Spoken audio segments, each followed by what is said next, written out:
Beyond and hello and welcome once again to IGN's weekly PlayStation show. I'm your host Max Scoville, and coming up we are talking about The Witcher 3's rumored expansion and some other single-player games that deserve new content years and years after they first came out, plus our favorite recent collaborations between video games and food and beverage brands. Let's get into it.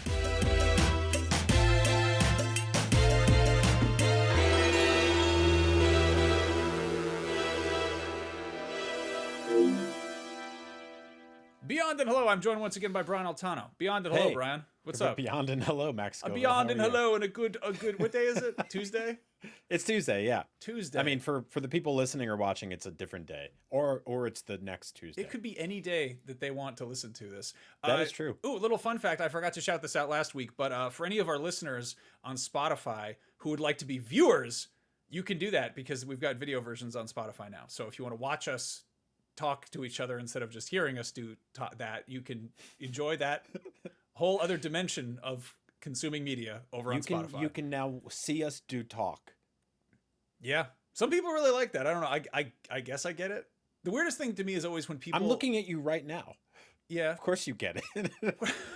No, I mean for people like listening to something at home. Like, you know that thing where you listen to a podcast for ages and then you find out what the person on it looks like and they don't look anything like you pictured them? Have you ever done that? Yeah, I think people have done that with us a lot. Like, yeah.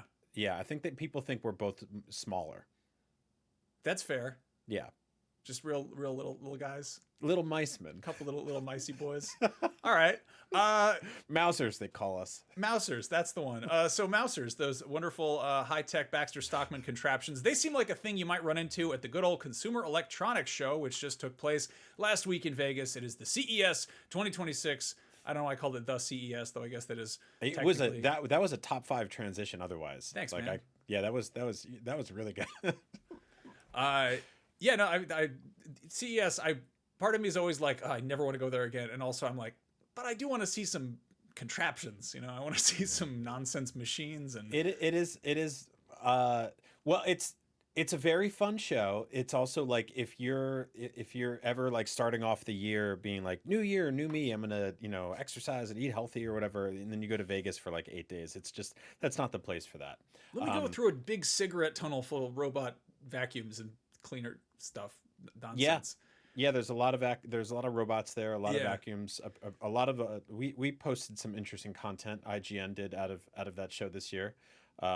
So yeah, it's weird because it's like 50% the future of all technology as we know it, and 50% like a snake oil convention where I feel like people are like, wouldn't it be cool if your entire house was like that Jamiroquai video where like it would move on its own, and you're like, are you really working on that? And they're like, we're raising money for it. And you're like, there is a lot of virtual insanity at CES. Yes. But there was some, I guess, less virtual, more practical insanity in terms of what Sony showed off this year, which was the Afeela, a car, which we've known about this for a while. It's the Sony Honda Mobility collaboration where they made a car.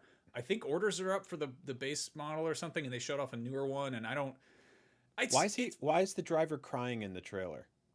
Do we know? Is he crying? Yeah, that's a tear coming out of his eye, What the right? hell? Unless like a bird got him. I guess he's not feeling very well. I feel like a different car today. Anyway, they showed off this car. They brought it to CES. Last year they brought it to CES, and they showed off a bunch of other stuff too. This year it was just the car, just the car. I mean, it's Sony. They make consumer electronics, and it would be cool if they were like, hey, here's some new cameras. Here's what we're doing in the movie TV department. Here's, I don't know, new PlayStation stuff. And they pretty much didn't do any of that. They just talked about this car, which, in all fairness, for a PlayStation show, it does have remote play. You can take your DualSense and you can get in the car and you can play, I don't know, whatever you're playing on your PS5, you can play it in the car. The car does not have a PS5 built into it. It still has to remote play into your PS5 at home, which, I don't know. Maybe there's some way to hook up a PS5 within the car. It's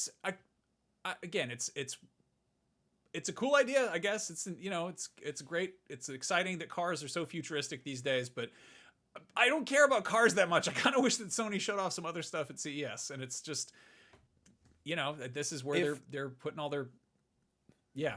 If this had a PS5 in it, would it technically be a portable gaming system? I wasn't Yes. expecting like 30 full seconds of hard silence there. I don't know. but I'm sure. thinking about it. No, that reminds me of I went to PAX one year, and in like the main lobby area, there was somebody who was cosplaying as GLaDOS from Portal, Okay. but the costume involved this entire like PVC pipe apparatus that was like this big. It was like a big framework, and they were Mhm. suspended in there, so they were sort of dressed like GLaDOS, like coming out of the ceiling, and they built like part of a whole chamber out of this pipe. And I'm like, if Wow. you can't walk around in it, is it a costume? It like I feel like they made a very portable little. It's more I of don't an know. installation at that Yeah, point. I exactly. see what you're saying. Yeah. So I mean, if you can get inside it, is it portable? I guess if it's a car. Anyway, it's not a gaming device; it's a car. You can check out the Afeela for yourself in Gran Turismo if you're so excited. But I don't know. It was kind of a drag. Last year they showed off this whole futuristic visual thing where it's basically a room full of high def TVs, and you could go in, and it was. I think they had like a Last of Us demo, and it was just, showing off some crazy high tech futuristic stuff. And then they also gave us a glimpse of The Last of Us season 2, and they talked about other things they're working on, and it just, I guess it's bittersweet, in that it makes me realize that Sony isn't just radio silent on the gaming front. They're apparently doing that everywhere, which is, it's just less to talk about. It's less interesting. But Yeah, no, I've been working on a video that's going to go up in a few days about like just sort of like a history of like South Park games, and I was pulling up a whole bunch of old reveal trailers for games that were at E3. And it got me, a little wistful for that era, like always. And I guess it's just like it's and we've lamented about this up and down on the show, but I'm going to do it one more time. That's a lie. I'm going to do it several more times between now and my inevitable demise. Sony used to come to events with like a bunch of cool stuff. Now they kind of just like go to the beat of their own drum, right? Like they'll show up with they'll do like a showcase or a state of play shaped thing a couple times a year. And they're always sort of like random drops. You can kind of guess historically like around when they might publish, like maybe there's one right before the summer gaming event stuff. There's like one around November or in the fall or in September sometimes.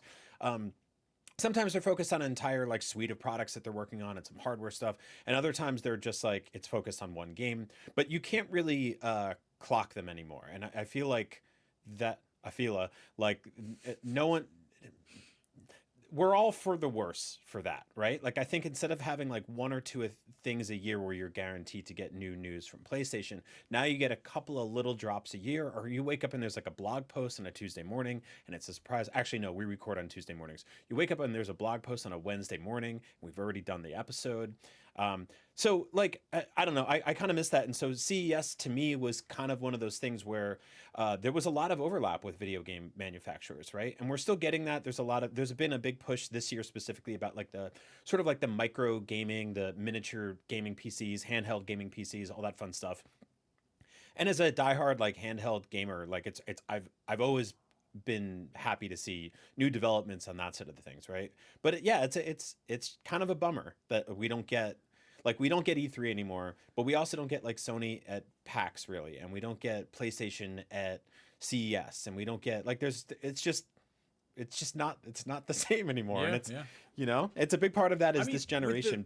With the death of E3, I'm not surprised that this didn't happen. Obviously, there's a kind of E3 shaped hole that people have filled with, Summer of Gaming, Summer Game Fest, all that stuff.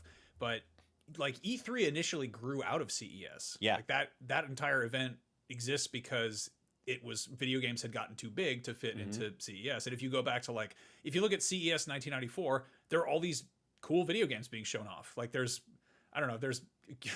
handycam footage of like an unreleased Akira game for Sega Genesis. Like there's all this kind of weird show floor stuff that's since surfaced in the decade since. But prior to E3 being the video game event, it was kind of like this stuff was all sprinkled in there along with brand new toasters and TVs and crap like that. But it is a little bit of a drag that there's not more of a gaming thing there, and there's not really a gaming alternative. But yeah. Anyway, not to be too dour about the matter.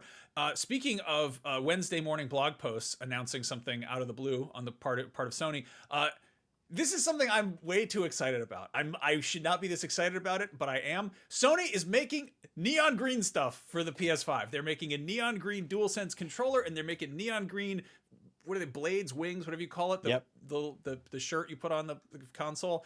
There's a new line called the Hyper Pop Collection, which is coming out in March. And in addition to neon green, there's also techno red and rhythm blue, and it's technically not neon green, it's remix green. This particular neon green, safety yellow, like Mountain Dew color is my favorite color. It's always been my favorite color. I blame Lego space sets from the early 90s for that, but that sort of translucent bright green has just always been my favorite. And I've always loved PlayStation, and unfortunately I feel like Sony has been deliberately steering clear of this color because it is so Xbox coded. And it's just such a relief to be like, ooh, a new color that I actually want. I actually like this. And I went back to sort of double check to be like, am I crazy? Have they ever put out official green PlayStation stuff? And it's been really, really like sparing, like here and there. And it's, you know, it's always been like kind of more of like a, you know, like a dark green or like a teal or something. But, you know, and they'll go, you know, they'll get wild. They'll put out like red stuff and plenty of blue stuff and pink stuff. I remember I had, at one point, I think I had 3 bright pink PS3 controllers because they were on sale and no one wanted them. They were like 40% cheaper than all the other ones, because I imagine all these dudes were like, I'm not playing with girl controller. I don't want that in my house. And I was like, all right, I'll play it, whatever. Yeah, I don't know. This is one of those like, this is where we're at in terms of Sony announcements to get excited about.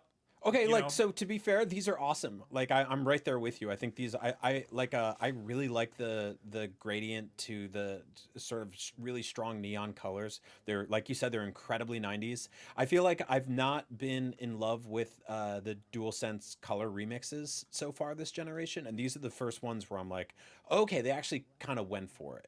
Like they did something different than, like, I feel like them, and I mean we just had this whole conversation on the Nintendo side of things, but like Nintendo revealed new Joy-Con colors and they're pathetic. Like did you it's basically just like this faint little hue underneath the joysticks and on the guardrails where you snap in the Joy-Cons, and like that's not it, right? Like the video games are this like amazing intersection between, you know, toys and computers, right? And so I feel like I keep saying Afeela. I'm shouting out their car constantly. This episode is brought to you by Afeela. I feel like a new car. No, I don't care about that. No, so I wish they celebrated that toy side of things more often. I know there's a lot of people that like, they're really into console gaming and they're adults and they buy these big boy consoles and stuff like that, and they're like, no, it's a conversation piece and it's supposed to be this stark thing that you put in your house. And it's like, yes, it is. I get that. But also they're kind of toys, right? Like toy stores totally sell them, and I get it. I get the mentality where I think it's like, if you spend a certain amount of money on something, you don't want it to look like a toy, because then you're like, I spent all this money on a toy. Whereas if it's a you know, high-end consumer electronic, you're like, all right, yeah, this is sleek. But yeah, Nintendo with the Switch too, you know, the thing got more expensive and they dialed down the saturation. They made it much more kind of reserved, and I get that. It definitely feels like it feels less like a toy, comparatively speaking. And I don't know, I was kind of hoping that Sony would come out swinging with this kind of stuff much sooner, because it's like, if you're, you know, it used to be like collector's editions of consoles, and if you wanted to change the color of your PS4, you had to go out and generally buy a whole new thing, or track down those weird short-lived faceplates, which weren't the whole thing, or you could buy like a third-party skin and then, I don't know, get weird residue on there when you try to peel it off, whatever. But the fact that they have these like modular plates on the side, it seemed like a no-brainer to be like, yeah, you can just customize your thing. Have atomic purple, have, you know, car accident orange, or whatever, like whatever color you want on there, just shake it up. And then the first ones they came out with were like, great news, here comes sort of shiny navy blue. Yep. It's like, okay. And it reminds me of car colors, where I think, you know, again, it's with electronics, you're like, yeah, I want it to look like I don't want it to be too obtrusive in my house. I don't want to have my, you know, $4,000 TV and then next to it I've got this $500 thing that looks like a Nerf gun, unless you're me, in which case I'm like, why don't more of my things in my house look like Nerf guns? Right. I need that to be a thing. But you look at a car and it's like, you know, most of the time the colors are like, it's black, white, silver, sometimes red. You get like a gray, you know, and then like, I mean, you have a kid, like, you'll go on a road trip and you'll be like, hey, can you find every like, they'll be like, I want to find every color of a car, and they'll be like, next is orange, and you're like, well, we're gonna be here for a while unless there's like some sort of equipment thing that, you know, someone's getting towed or whatever. There's like that one year of Subarus where they Yep. were just like, we're making pumpkin station wagons, everybody. We're making a car that looks like the Hobgoblin would drive his kids to soccer practice. I don't know. Yeah, I guess it is fun. It is fundamentally fun to have these brightly colored things that we use to play fun games on, and it's cool to see Sony kind of throwing some stuff in the mix and just getting a little crazy with it. And I'm happy about it. Also, it occurred to me that like this is not an issue on the PC side of things. On the PC side of things, they're like, all right, let's spend $7,000 on this machine that looks like a stealth bomber that people are having a rave inside of. It's just every possible surface is like RGB compatible, to the point where like I have a gaming PC and I don't know how to turn that stuff off. And I was like reading on Reddit and people were like, oh, you have to install like this third-party app, and I'm like, why? It looks like a birthday party is happening in there. Like it actually looks like some like 90s Discovery Zone laser light show. And I'm not against it, but every now and then it's like 8 o'clock at night on a Thursday or whatever, and I'm like, tone it down. You know, like I'm like just checking my email and it's like dun, dun, dun, dun, dun, dun, dun, and I'm like, please stop. And then I was trying to play like one of those handheld. I think it was the Roggly or whatever, and it was I like first set it up, and it was just pulsing neon rainbow colors, and I was trying to play freaking Balatro or something while my wife was watching TV, and she's like, hey, can you turn that down over there? I was like, I don't know how to change it. Like I don't know how to turn off the party lights. But no, I mean it's odd because there's also been this big push for TVs and home theater systems and stuff like that to have like, you know, these like Panasonic lights behind them that are synced to what you're watching on the TV, and all of that ambient lighting stuff has gone. I mean, we're both recording from like home studios that were blasting colored lights on the walls, right? And I installed like LEDs around the you know the border of this room and in the display case behind me for my action figures. And so like, yeah, I love all that stuff to an extent, but for controllers, they've always been the part where I'm like, this is where you can have the most fun. When the N64 came out, a system that historically launched with 4 controller ports and 0 multiplayer games on day one, I saved up for weeks and bought 4 different colored controllers, and they just sat there plugged in to play Mario 64 and Pilot Wings, 2 single player games. Like it took a while before there was like Smash Brothers and Mario Kart on there, but I love the fact that they went with that. And you know, Apple and stuff like that was doing the same thing at the time. They were just doing like very candy colored, translucent, just very toyetic, very fun colors. And Sony has dabbled in that a lot, and they've also been kind of reserved here and there in that world. And so I'm happy to see them having fun again. And yeah, I think you're onto something with the green thing. I think that they were like, are they gone? Like is Xbox still like kind of nipping at our ass? No? I feel like they're like, oh, what are the top 10 best-selling games of last year? Oh, they're all made by Microsoft. I guess we're an Xbox too. Ha ha ha. Anyway, make the green things. Let them play on the green box. Dude, I hadn't even thought about this, but how long before Xbox starts making peripherals for PlayStation? Like, when are they going to make like a DukeSense controller, basically? I think someone already does that. I feel like Hyperkin or somebody. No, I mean, I'm talking like first party official, like to help that transit, because they very clearly don't care about hardware sales anymore, right? And their software is killing it on PlayStation. DukeSense is terrible. I hate that. What? DukeSense? I get it. That sounds like a thing you'd find at one of the back halls of CES. Just. Fellas, do you have trouble knowing when it's time to go? Well, let me introduce you to DukeSense. It'll give you the lead. It does sound like an adult diaper with like a battery in it. Okay, look, I had half a second to think of that, so go easy on me. I like it. It's good. Okay. I think we should go with it. But no, the weird thing about Xbox stuff is that up until Xbox, Microsoft didn't really make hardware. Like you look at their sort of history of things, and they made I think they made a gamepad or a joystick or something in the 90s, a flight stick and stuff. Yeah. But Microsoft was, they made software. Mm-hmm. They didn't, they had other, they didn't need to make dedicated computers because every other PC was running Windows. So like, why would you try to do that? And then they came out with Xbox and made hardware for it, and admittedly the hardware is really cool. They made the Zune, which was great in theory. I've always, again, going back to the colorways of all things, who was like, hey man, I love the iPod, but why doesn't it come in brown? Microsoft was like, hello my friend, let me help you out there. But yeah, I don't know, they didn't need to make hardware. They didn't need to get into that whole front, but they were like, let's do that for gaming. I could totally see them. I don't know, I feel like it's one of those, in the same way that they're farming out like Xbox branding to ROG to make gaming PC stuff. I could see them being like, all right, it's an officially licensed Xbox controller made by whatever, I don't know, whatever third party peripheral company is, Yeah. Hori or somebody. Like it would be, it would have the thing where the packaging looks like a PlayStation thing, but it says officially licensed by PlayStation, but it's not actually a PlayStation product. That kind of stuff. I mean, we're already past the part where you can really feel shock for any of this anymore, right? Like when they said the Master Chief Collection was coming to PS5, it was kind of like, I mean, that's your guy, right? Like that is your outside of Blinks, the Time Cat, that is your most iconic. No, we love Blinks. That is your most iconic, mascot shaped, just celebrity hero guy on your platform forever. And they were like, he's in an open relationship now, and he'll go anywhere, right? And so I feel like we're not far from them being like, we're making official peripherals for PlayStation that are like Xbox coded, basically. They're definitely the unofficial ones out there, and I think it's so funny. Like I love it so much where there's people who are like, I want to play Xbox, but I want to play with a PS2 controller, damn it. And there's like somebody out there makes that, and it's great. I approve of that. I think it's very funny. Well, I've never had an issue.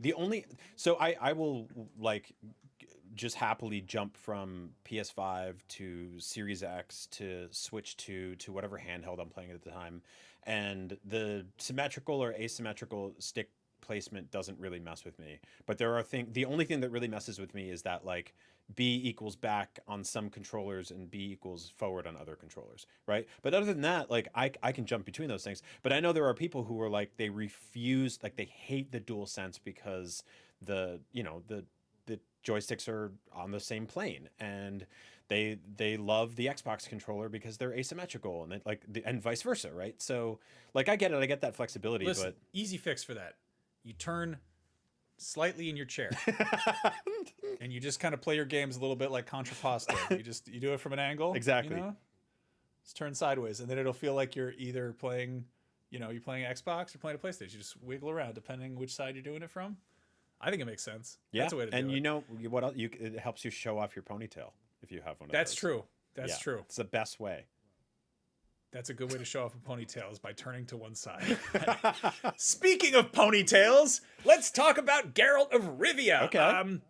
There's rumors flying around that The Witcher 3, the game that came out in 2015 and which CD Projekt Red has since been like periodically just going back and be like, oh, just one more thing. And so, sorry, let me just, and they go in and they patch in some like new shader support or a next gen patch or whatever, which is really cool. I love that they do that. There are rumors flying around that they have a full blown new expansion planned that is in the works, and this is not just like some guy whose uncle works at Nintendo says it's a thing. It's been corroborated by several different sources, including IGN Poland, and allegedly it would I guess star Geralt, but it would take place in a whole new area of the world, which is like this sort of desert spot off to the east, and that sounds cool as hell. Yeah. And I don't know. I guess the buzz is that they would be using this to set up the events of The Witcher 4, which is awesome. Yeah, that's very awesome. Yeah, and I don't know if this would be like a standalone thing or if it would be specifically an expansion to The Witcher 3.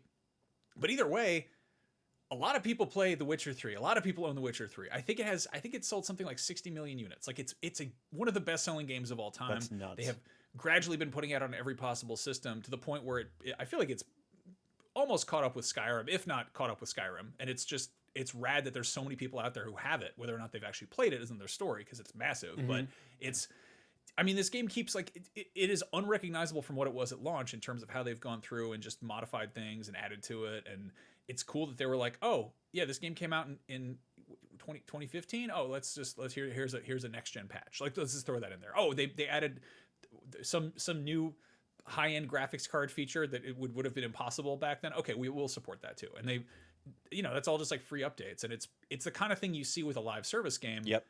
But they're just doing it for a single player experience, which just kicks ass. I love it. It scales incredibly well, which is the best thing you want from like a very successful PC game, right? Is that it can be a benchmark for the most expensive rig you've ever built, and also it can run on Nintendo Switch, right? Like it's like that, which is a, you know, at this point like a 9-year-old Android tablet.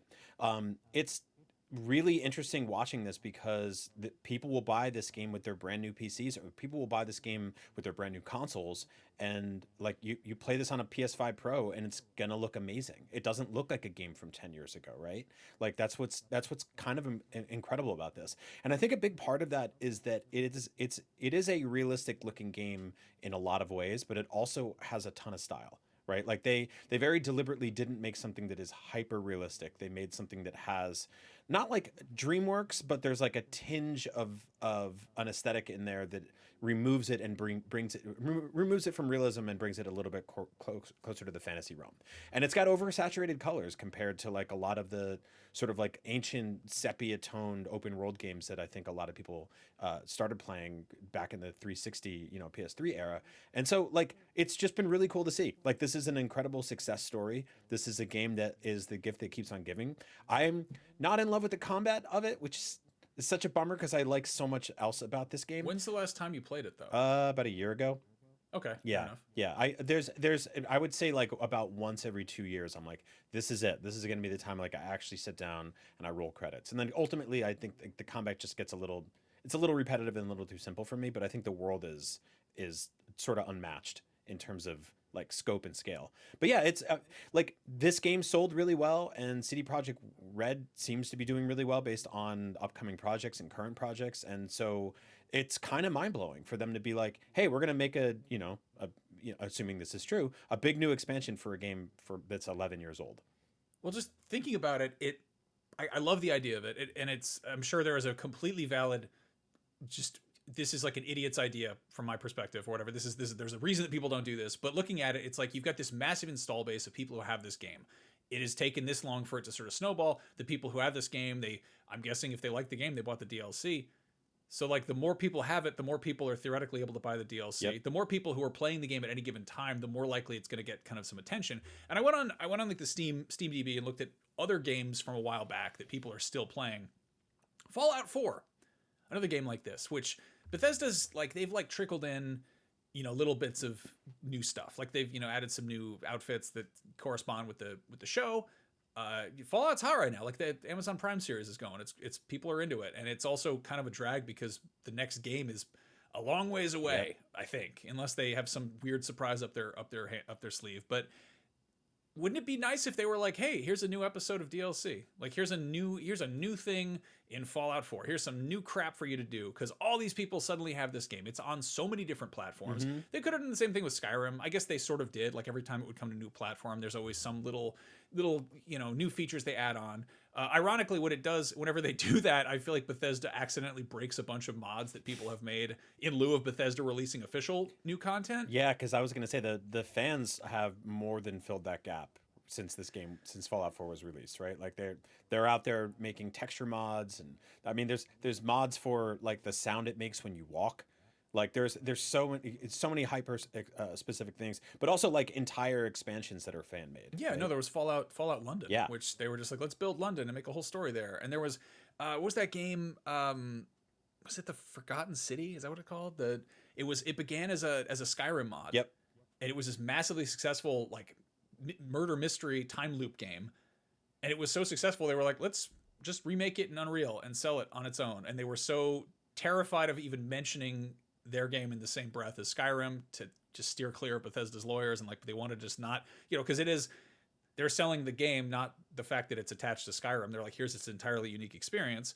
But conversely, like what if Bethesda had just like, I don't know, licensed that or figured out some way of like taking fan creations and packaging them as an official thing. So it's not like some mod you've got to, you know, go poking around under the hood to make it work. Right. And again, they've added mod support where it's not that difficult. Like if you can set up a mod on consoles, that's not a problem. But like, I don't know. It's to give it that blessing, to make it that sort of, here is an officially licensed Fallout adventure, what have you. And it just, I don't know, it feels like a missed opportunity. And I know we're always sort of looking ahead with games. We're always looking at what is the next, what is this shiniest, brightest, brand new, you know, sexiest, new features, new bells and whistles. But it's like, here are these worlds that people spent, you know, the better part of a decade building, and they put them out for players to enjoy, and players continue enjoying them for a decade or more. And they've got all these people who are engaged with this piece of software, which is effectively, abandoned. I mean, there'll be little bits of updates in here, but it's here and there, but would be so cool if more stuff like this got revisited. Like I think Fallout's a great one. Skyrim, obviously. One that occurred to me is, and again, this is sort of a multiplayer side of things, but Star Wars Battlefront 2. Yeah. Had its highest player count last year for reasons I'm still unclear of. But that was... Yeah, there was a bunch of, I feel like there was a lot of prequel nostalgia coming off of the Obi-Wan show that transitioned right into Andor being a hit. And I mean, not like people needed an excuse, but like Battlefront 2, let me just say this. Running theme here is that this is a really strong argument to not play a video game the day it comes out. Right? Yeah. Honestly, because I wasn't hot on Fallout 4 and that game grew to be, pretty amazing. And Battlefront notoriously, leading up to launch, had a bunch of very icky microtransaction pay to win stuff that they stripped out. But it got tons and tons of content. And you and I both played a ton of this game. It is crazy how many planets and characters and maps and weapons and scenarios they put into this game and made it one of the best Star Wars games ever made. And I think people who kind of hand waved it early on were justified because there was some icky stuff in there, but they turned that ship around pretty fast and they made a just absolutely stunning, completely fun as hell Star Wars game. And then they just stopped working on it. And I don't understand, it was so popular. And I understand, the Star Wars as a brand took a hit over the last 6-7 years, obviously, clearly, but it's odd to me that EA saw that this game was getting peak concurrent player count, and they were like, it's probably fine, just leave it alone. I feel like that's... I'm sure it's because they've since moved on to other projects. They're, all hands on deck making Battlefield 6, which is selling hand and fist way better than Battlefront 2. So it's kind of, it is kind of an edge case, but there's also the licensing side of things where I imagine that they had a 10-year deal of exclusivity with Lucasfilm to make Star Wars games, and that since has expired. That went up in 2023, which is why we've got, Ubisoft and other studios making Star Wars stuff. But yeah, I mean, with multiplayer, I get it because it's a whole other can of worms to keep servers online and, do balance patches and all that. But looking at single player stuff, it's less the norm for there to be long tail support, for there to be long kind of, content drops and things after the fact. But looking at, I don't know, Persona 5 is another one that comes to mind where I mean, it got the enhanced version, which added new content. It got a Muso game. It got a tactics game. It got a dungeon crawler. It got a mobile game. It got an anime, I think, and a manga. It's a little bit. I feel kind of a little bit like a brat to be like, well, they should make some more for the main game, but also, why not? Because they've put it on all these other platforms. It's reached all these other people. So you've built your audience, you've grown your audience out, and it's they're gonna, those people are probably gonna play. They probably jumped on Persona 3 Reload. They're probably gonna play Persona 6. You attract these people, but I don't know. It's just, I don't know. It's nice that they added to it. I think what happens a lot of times, and this happened with Team Cherry with Hollow Knight, right? Where they started off making basically DLC content, and then they were like, hey, this feels big. This feels like standalone game sized. And so I wonder how many times a studio sits down with the intentions to make additional content for a already popular single or multiplayer game, and all of a sudden they're like, this is a whole new thing, isn't it? And it's tough because it's with CD Projekt Red and The Witcher, a Witcher a smaller DLC couldn't be its own thing, right? It couldn't just be a sequel. You couldn't just call that the next numbered sequel in the Witcher series, but because there's an expectation there. But I think with some other games, it's if you add more maps and stuff like that, and it feels DLC shaped, maybe people will gravitate towards it. But I think a lot of times they just they kind of get overwhelmed with the scope and scale, and they get a bunch of great ideas and ambitions, which is awesome. And then they go, we're going to make a sequel. And that's, there's nothing wrong with that either. So, because I still think that DLC still sort of is icky to a lot of people. I'm always torn on it because there's the sort of philosophy that the developers intentionally held back content from the release of the game, and they are robbing the players of something that they paid for already. And that's one way of looking at it. And sometimes that's absolutely the case. But in other situations, it's definitely like, well, they wanted to get this in at launch and then didn't, but then wanted to work on it for years because they love the project so much. And then as a fan, you get to pay some money, a nominal fee, for more of something you really, really love. And like I think that there's nothing inherently bad about that. And it's a tough balance, right? Because you're going to get accused of ripping off the fans, and other fans are going to be like, this is awesome, this is exactly what I want. And it's really hard to please everybody. So I think a lot of times they just go, this is a new game now. Yeah, no, that's a fair point. Neither one of us makes games, so I think we're maybe underselling how much work it takes to make an expansion versus a whole new game. Yep. And at that point, it's, in for a penny, in for a pound. But I guess what I like about what CDPR is allegedly doing, and I mean, they already did this a couple times where they Cyberpunk Phantom Liberty was Cyberpunk 1.5. It came with a 2.0 update. Yeah. And like they were like, this is a fully overhauled version of this game. Also, here is basically a massive additional part of this game. Here's extra stuff here. And I think there's I feel like PC gaming in particular is DLC is not the terminology, it's expansion pack. Yeah. Like that's not a dirty word in that space, whereas that was sort of a harder thing to integrate in console gaming for a long time. And then by the time it was able to do that, it was in the form of DLC, and then DLC wound up being horse armor and stuff like that. Like, it's like, oh, you get one mission in Mass Effect or whatever. And it's like that's not an expansion. It is in a literal sense, but it's not like on this big scale of like, here's a whole new additional part of this game that you can experience. But I like what they're doing. I like the way that they're making use of this world they created, and it's also it's cool to see. And I imagine it's going to be a huge part of the conversation. Something that's worth touching on is like when The Witcher 3 was announced, it was an underdog. Like Witcher 3 was not a household name by a long shot. They had The Witcher 1 was a turn-based weirdo game. It was running on like one of the KOTOR games engines. Like it was just a weird Eastern European PC game. And then The Witcher 2 came along, and that was a big hit on PC. It was clearly like a massive leap forward. And then they put that on Xbox, and it got some traction. And then they announced The Witcher 3, and it was going to be coming to PS4, where PlayStation players had never played a Witcher game, but they're like, I guess I'll check this out. And it just snowballed into becoming one of the best games of all time. Yeah.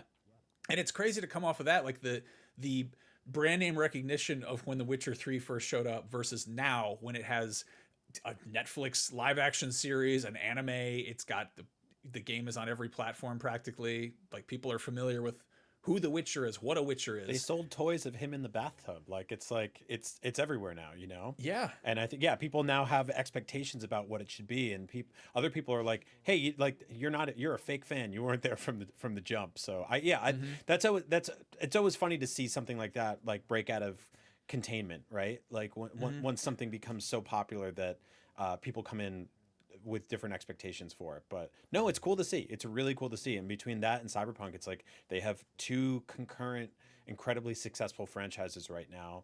And I think most game studios would kill for that. Yeah, it's rad. It's a very cool success story. The thing I just like is that and again, this Witcher expansion is not confirmed. It's heavily rumored. There's multiple reports on it. We don't know what it is. We don't know if it looks like The Witcher 3 or if it looks like a precursor to The Witcher 4 or if it's something else entirely. We don't know if it's running on the Red engine or if it's Unreal 5. No idea there. But I do like the idea of like I don't know if this is even from the ground up a new thing or if it's using similar systems and leftovers. I like the idea of repurposing stuff. And I think that video games can be very guilty of doing this wrong. Like you look at the Madden series where there was one year where I think it was basically Simon Cardy, who we work with, like copied and pasted the previous year's review and just added a note at the top where it was like, hey, EA pretty much just copied and pasted last year's. So I'm going to do the same thing with my review, and I'm going to lower the score because that's not even a new game. Flip side of that is you look at how the RGG Studios does things where they're like, we built a nigh photorealistic rendition of a large Japanese neighborhood. Maybe we shouldn't just make one game here and then go build a different neighborhood. Maybe we should just do more stories set in this neighborhood, and let's really get a lot of mileage out of this. And it does, the seams start to show at a certain point, but sure, if you get people into this in the door to check out this incredible virtual world, why not? No, I don't know. I love that. I like think about it sort of like a sourdough starter or something, right? Or you made a spice blend, like you're going to throw it in everything. Like I think there's a vocal minority of people who are like, they use the same tree that they used the year before. I mean, I feel like that's, not seeing the forest from the trees. No pun intended. I am driving and parking out front of the studio, and I'm leaning on the horn until they hear my complaints. Yeah, I get it, because it's like you want every new shiny thing should be a new shiny thing to a lot of people, but also like if that's the corners we can cut to get more games sooner, then I'll accept that, right? Like I don't know. It's a tough balance. I totally get it. I get people who are just like, they like the Madden thing. Or like, people reusing like Call of Duty maps or animations and stuff like that. Like that would infuriate me if I was like really tapped into those games and bought them every single year. I'd be like, you literally just put a new year on the box and added some new players, and that's about it. That would actually get me mad. So I get that. I get that side of things. But for like like an open world game or like a puzzle platformer, I don't really care. I frankly don't. Like if there are some reused assets, some animations are similar. Like people were like they were mad at like Sony Santa Monica for reusing animations for God of War, and I'm like, but they're great. They're really cool. Like it's like if you watched like 100 Jackie Chan movies, he's gonna do a couple of the same moves. In one movie he might roll down a mountain, another one he might get hit in the head with an arcade cabinet. It's called Rumble in the Bronx, and it rules. Go watch it. It's a great movie. It has video games in it, sort of. It has a Game Gear that has no games. But like I think that it's okay if you see a little of that repeated, if it means that we can get sequels more often, we can get DLC more often, we can get expansions more often. Like that's where I think my we all head's have at. to. Like Yeah, I'm kind of exhausted by this like 7-year dev cycle thing, where Me like too. we got to look at Intergalactic, the Heretic Prophet, which looks amazing. When are we playing it? We've been waiting how long for GTA 6? Yep. What if we'd gotten GTA 5 DLC instead to hold us over? It would have been cool. We did. It was GTA Online, obviously. That's a whole thing. But I mean, for the people who just enjoyed the single player side of things, would have been nice. Just would have been kind of cool. I guess, if you give me the choice between some crazy, incredible, cutting edge, top of the line, next gen experience that takes full advantage of everything this current hardware is remotely possible of, it pushes the boundaries of the technical medium, versus a game that feels like a newer version of something that I played 10 years ago, but is like, add some stuff. The latter sounds great, because it sounds like something that's achievable now and sounds like a thing they could make happen. But instead we're getting like, I don't know, we're just long ass waits for games, which is the waiting game, which is not a game. Yeah. I think we all have to be a little more okay with some reused assets, repetition, and cutting corners if it means that we can chop a 7-year dev cycle down to 5 or 4. Mm-hmm. Now, speaking of Intergalactic, the Heretic Prophet, we got in that trailer, we got some product placement. There was Porsche, there was Adidas, I think, there was the Pet Shop Boys. They're always throwing money around, trying to get people to come by and buy turtles from the pet shop they run. Video game product placement is a huge thing, and so is like video game cross promotion in the real world. I don't know what got me thinking about this, but I fell down a fun little rabbit hole of some of the recent. Because you're a little capitalist piglet. I'm a stinky, dirty little boy. I love my snacks. No, so full disclosure, no one paid for this. This is just something we like to talk about. I realized that one of this little things that elicits dopamine from me in my brain is when I go to the store and I see some crazy new variant of a thing that I like to consume and put into my body on a rate. Like I saw an energy drink that had a picture of Godzilla on it, and I was like, oh, I'm gonna drink that. That's great. Godzilla. Because I'm a fool. I'm a simpleton, and I enjoy it, and it's fun. And if you can find some little glimmer in life that brings you that joy, then great. And some of the people making video games have figured that out, and so they've started doing this like cross promotion stuff. And for a million years we've had Call of Duty and Mountain Dew, or Halo and Mountain Dew, Game Fuel, whatever that is. There's that whole side of things. Red Bull's always doing stuff. You follow like Arby's on Twitter, and they're always like making like, I don't know, like Persona fan art out of ketchup and onion rings or whatever. Do they still do that? I think so. I don't know what's going on there. Yeah. But there are some more kind of like fleshed out, collaborations. And I use that term very gently because I feel like that should really be more like, Guillermo del Toro and Quentin Tarantino are making a film together. That's a collaboration. A beer company and a video game company putting some new graphics on the box. Not quite the same. That said, we did get Ghost of Yotei branded Sapporo beer, which I thought was pretty cool. the fun little hook there is that like Sapporo is in Hokkaido, which is present day Edo, which is where the game takes place. Yeah. So there's something actually like authentic there. If they were like, great news, it's like Ghost of Yotei Corona Light or whatever. You're like, why? What is going on here? So I went to redeem this, and because I bought it, I buy Sapporo sometimes, and like if I make Japanese food, I'll crack one open, and I played a ton of Yotei, and I went to redeem this, and they were like, you have to upload a picture of your receipt. And I was like, this is a bridge too far. Are you serious? Oh, man. Yeah, it was like this is a bit much just to get like a little, a little tassel or whatever in the game. But I appreciated it because there was like a lot of overlap with the color scheme and obviously the setting, like you pointed out. And it was cool. It's cool just being, at Target or the liquor store, and you look up and you see like a video game you like on a product that you like, and you're like, I don't know how that came together, but I'm happy it did. I mean, it's cool. That's exactly it. Like it's that level of like, oh, two things I like in the same place. Neat. Mm-hmm. One thing that unfortunately was not real, or sort of it wasn't like an actual product, is Trolley, the gummy company, made Elden rings. They made like Elden peach rings. Did you get some of these? So a couple years ago on Twitter, a buddy of mine, Godfrey, aka Danny Pena, put up a picture of these because he got them, and I immediately was like, I need these more than anything in the world.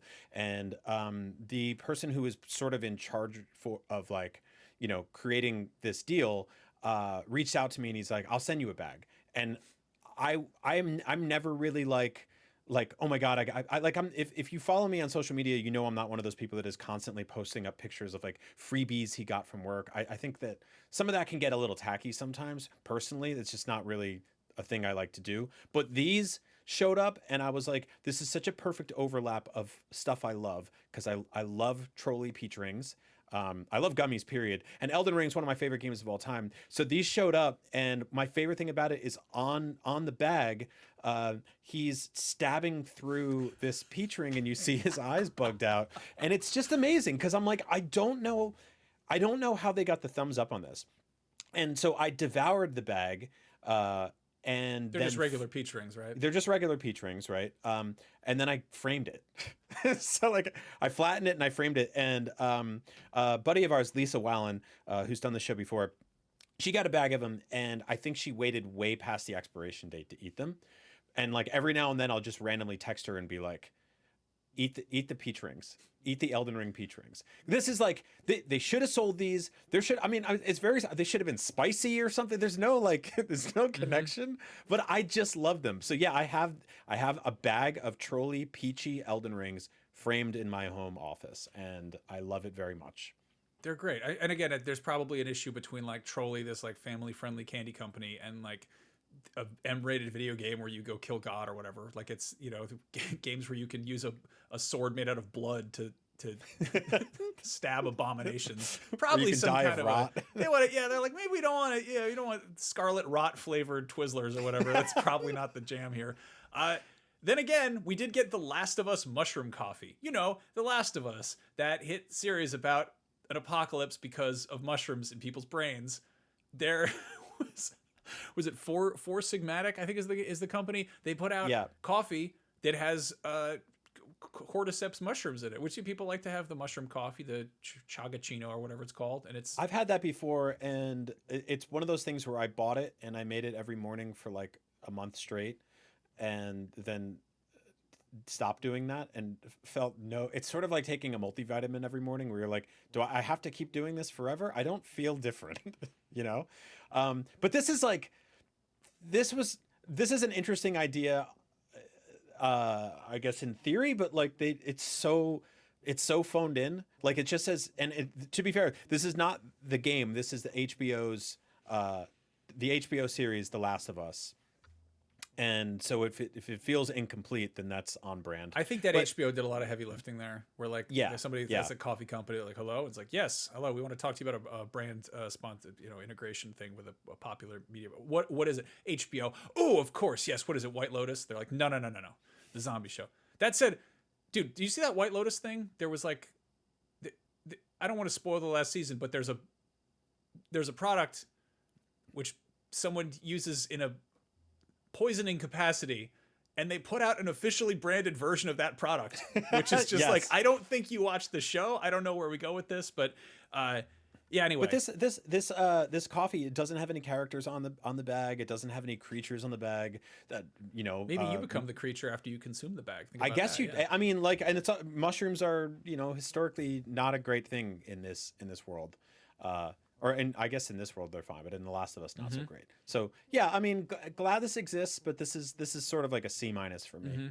There was the Borderlands 4 Voodoo Ranger IPA. I'm not wild about Borderlands, but this is such a good brand synergy, what have you? Because Yeah. this is the company that they have like a skeleton wearing sunglasses and like some kind of Mad Max costume on the can, no matter what.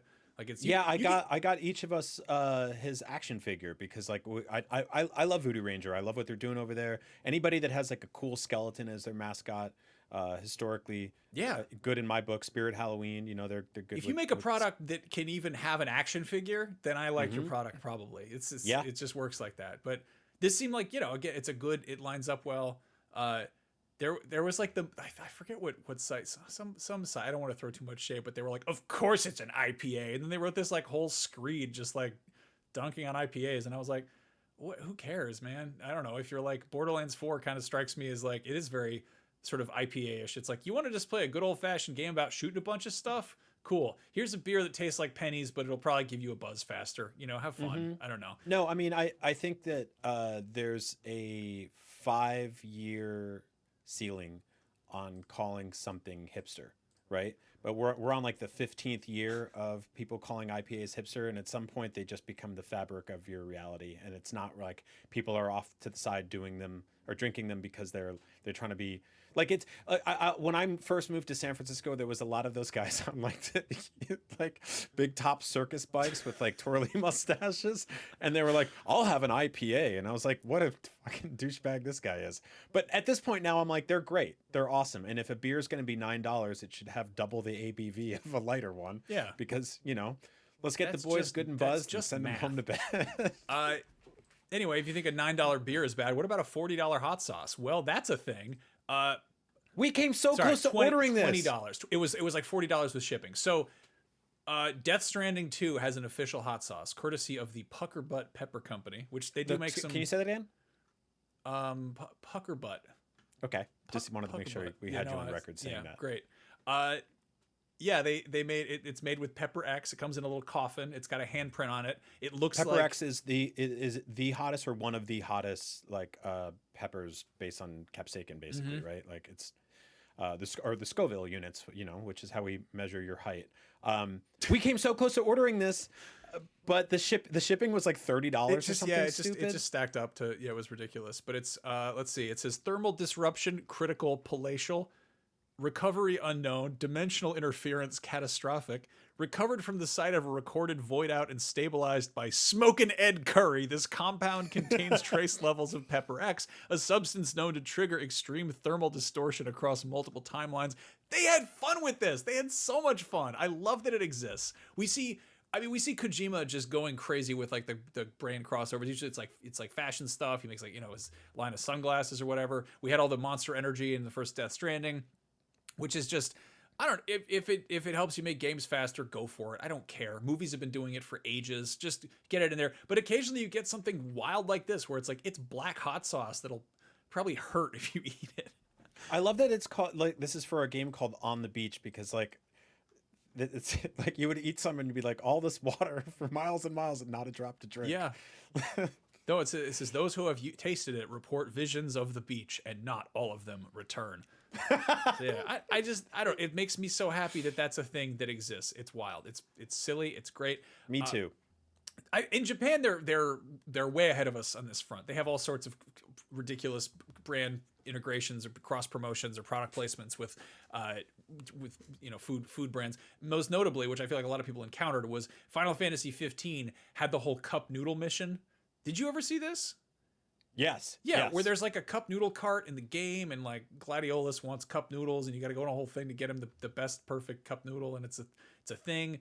They I guess they have like an ongoing friendship because our producer Nick found a unopened pack of cup noodle that is like Dissidia branded in the IGN office. That's just, It looks like somebody hit it with a Buster sword. It's a little bit roughed up there, but it's just got cloud on it. You know, you have some chicken soup. There's a good time there. It's good. Look at It's that. nice, We gave best Portal 2 best puzzle game 2011. I love that. That's awesome. You can see half of an award Oh, is there, that which what I that think is? I think it's a bottle of champagne. I thought that think, said pickle glue. What is that? I don't That think is a we know. bottle So of champagne. Okay, is that there in our were- glass case at the office? Yeah. So for a while we would do like a bespoke award every single year, and one year I think we're like we did champagne, and it was interesting because I did a studio visit for I'll get to talk about soon a couple weeks ago, and there was all these ancient IGN awards there, and it was very fun to see that, but no cup noodles. So Well, on the noodle front, they're also doing some wild stuff over On there the in noodle Italy. front. Speaking of Italy, PlayStation made PlayStation pasta that was only available in Italy, I think. That was dude, and I looked this up on eBay the other day, and I was like, this is such a perfect overlap of stuff I love as just a greasy Italian, and it's $100 a bag on eBay. Like, come on! I want to support these stupid endeavors. I want the spicy Death Stranding hot sauce. I want the pasta station, and I just don't want to spend $100 on this crap. No, Pasta Station's great. It's got the X and the square and the triangle and the circle, or as it's called there, the O button. And Damn it! yeah, no, this seems like a thing they should just have on the PlayStation Store. It's just make some I know. PlayStation noodles. We don't we don't have anything else going on. You're not making any video games. Give us You're some not making video pasta. games. You don't go to CES. Let me buy the fucking pasta. Just sell me. What are you doing over there? Just a heads up, this is where we're at. It's January of 2026. Really would love to play Wolverine or Grand Theft Auto, but that's not happening quite yet. Resident can't Evil's do a it. few weeks out. We're doing what we can with what we got, so we're talking about PlayStation spaghetti. I want the PlayStation pasta. What? Why is it so expensive? It shouldn't be $100 on eBay. What tariff? I want the pasta. Give me the pasta. All right.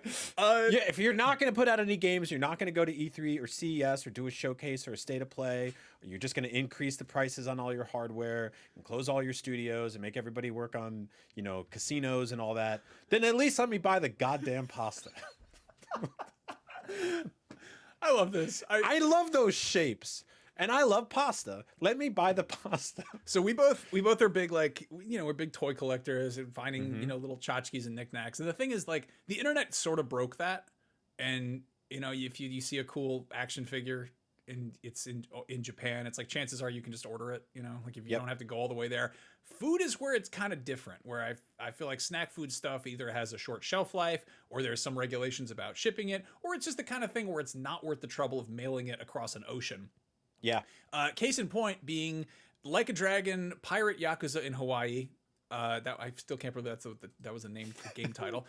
They had a whole partnership with Aloha Beer Company and then a chain called Aloha Table, which is like a I guess it's a Hawaiian chain that's popular in Japan. And they had a whole menu. Like, when, I don't know, like Denny's does like a Hobbit menu or whatever, or, Burger King, Wild Wild West. They were just like, yeah, here's Goro Majima in a pirate costume. You can buy a special pirate rum and Coke. They just had that for sale. And they also had, beer cans with like pictures of the guys on it. And this beer is in the game. So it's like, Yakuza's always had a bunch of like actual products in there, which is kind of cool. I think it adds some realism to it. There's a whole part of the game where you try different things. You try eating stuff and drinking stuff, and it's fun. Dude, there's like in Japan they are on levels of like unobtainable tchotchkes that we cannot, the American mind cannot comprehend, nor can the European. Like there was a thing, they did a thing at 7-Eleven where it was basically like a raffle based system based on how much money you spent. You could win different Legend of Zelda themed prizes, and one of them was like a Master Sword, and it's randomized. It's a raffle, so it's not only like pay to win, but basically after that there's like a RNG. Like there's luck that gets thrown in too. And so like I saw I think it was Splatoon or Animal Crossing partnered with like this one of those those Japanese like quick service sushi joints where like it has the conveyor belt, and based on how much money and different plates you got, you could bring home different prizes. And like seeing those on eBay, you're like, a man had to sit and eat like a real meal for like an hour and a half to get these things just to sell them to me, and you're like, how much do I really need it? I don't know. I love it. One of my sort of like white whale grail things, and I feel like I make rules for myself where I'm like, I'm not going to buy this online. Like if I see it when I'm out exploring or traveling or whatever, I'll try to pick it up. But there was a 7-Eleven Gundam. They've actually done a few of them over the years where it's just. Yeah, you sent me that. The one that I love is it's the classic, it's the RX-78 too, but instead of being like, primary colors, it's 7-Eleven colors. So it's like orange and green instead of, red and blue. And it's got a bunch of 7-Eleven stickers and it's just, I don't know, there's something absurd about that I love. I think it's really fun. Yeah. And I don't know, I guess I also just appreciate it because it shows that the most like mainstream forward facing like brands, and I'm talking about sort of all these, not just the 7-Eleven Gundam, but the fact that we're seeing a legitimate beer company partnering with a video game adds a level of like credibility to video games that was not there for a very long time. Like you look up, you look up video game snack food crossovers, and most of the search results are about nostalgic stuff for like the Mario cereal or like the Nintendo fruit snacks. Did you ever have those Tetris crackers when you were a kid in the 90s? I don't know. Yeah, they made a box of, I don't think it was Ralston, but it was one of those companies that are like bottom tier, right? But they made like salty crackers that were shaped like, the Tetraminos or whatever. And it blew my mind as a kid because you could like dump them on the table and put them together and then make a line and eat them.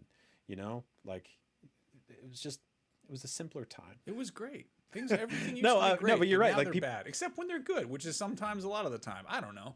I don't think like video games were treated seriously then. And obviously we went a little too far where it's just like every 4 weeks there's a new Monster Energy drink for Call of Duty. That's probably, a little too far in the other direction. But no, I miss that stuff. I miss that kind of charming, like we need more PlayStation breakfast cereals. We need more PlayStation pastas, Uncharted meatballs or whatever you got to do. Like, get out there, make some fun nonsense. Celebrate your characters, your games, and the brands across the world.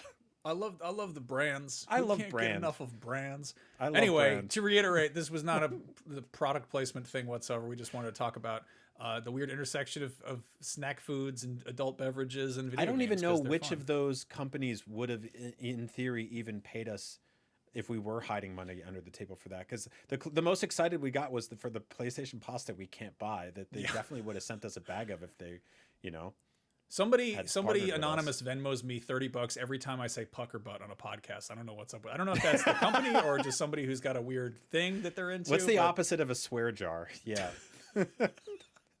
That'd be nice. I guess that is. If we get pulled into a meeting after this. Well, we could get pulled into 2 meetings after this. One of them is you getting in trouble for saying pucker butts so much. You said it But too. the other one that could be cool was, hey, that Garofalo pasta company wants to sponsor an episode of Beyond.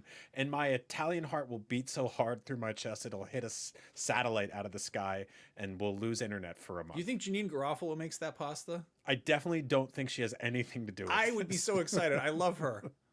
She's great. Okay. Janine Garofalo is wonderful. Anyway.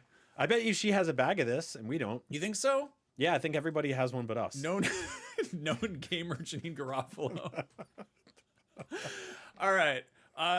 This has been fun, man. This will be good. This is a fine way to spend a Tuesday morning. I agree. I hope that everyone listening on whatever day of the week is, whatever time it is, had a good time. If you're looking to have fun on the cheap, right now at Humble, you can get the Humble Choice Collection for just $14.99 and score a curated bundle of PC games for January, which includes Sonic Frontiers, Tomb Raiders 4 through 6 remastered, Hunt Showdown 1896, Etrian Odyssey 2 HD, Nice Day for Fishing, Metal Slug Tactics, Settlement Survival, and Wizard of Legend 2. This is available through February 3rd, so head over to humblebundle.com and start playing today. As always, that all supports a good cause, and it's honestly a really very cheap way to grab a bunch of games to play at your leisure. And friendly reminder, we are in video form on Spotify, so if you usually listen and you want to see what some of these bizarre products look like, there you go. You can check that out for yourself. And to everybody who watched or listened or just had us on in the background, whatever you call it, we appreciate you. We'll be back next week and beyond.